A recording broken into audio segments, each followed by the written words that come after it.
This is a video about invoice grouping and grouping the lines on an invoice to make them display as separate categories on a customer's invoice. So simply go to the job sheet. What you will need to do to enable this function is from within a job sheet, you've got to enable a couple of columns called group and parent group description.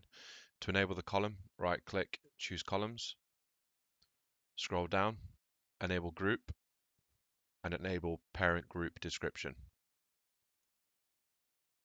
And the way you make this work is you populate a job sheet as you normally would, except on certain lines you need to leave a blank line and fill in the description, and this will be the group header.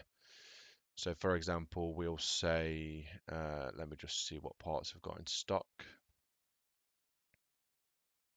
We'll say we're fitting an air filter. So this group will be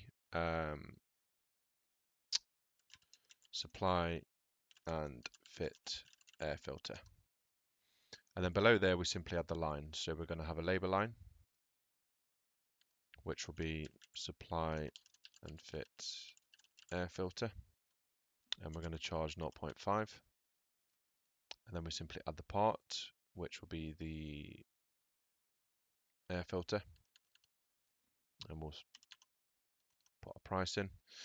And then what we have to do, we have to tell the system that this blank line type is the group header. And what that will do, it will allow us now on the line to select which group that these items belong to. So we're going to say that this label line belongs to this group and this label line belongs to this group. So you can see now on the right hand side that I've got 3 separate groups within this document, and I can select certain labels and certain items to belong to a particular group. They do not need to be in order. For example, I could switch this coil spring to a different group if I wanted to. So how does this display this on the invoice to the customer? So let's just look at an example invoice. And we can see we've got now 3 separate groups with the subtotals of each group. On top of that, we've got further options to hide certain details. So we can hide the labor quantity and unit price, or we can show totals only. So if we wanted to really go simplified for the customer and select show totals only, if we select the invoice now, the customer is not going to see a breakdown. They are only going to see the total price of the job that they've been quoted for.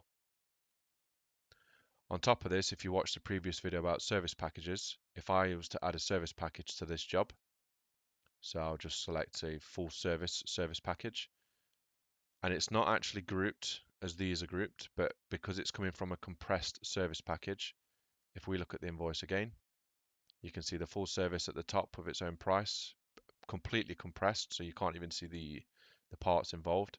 Then we've got the 3 subcategories that we've created within the document. And again, we can be as detailed down here if we want to or not.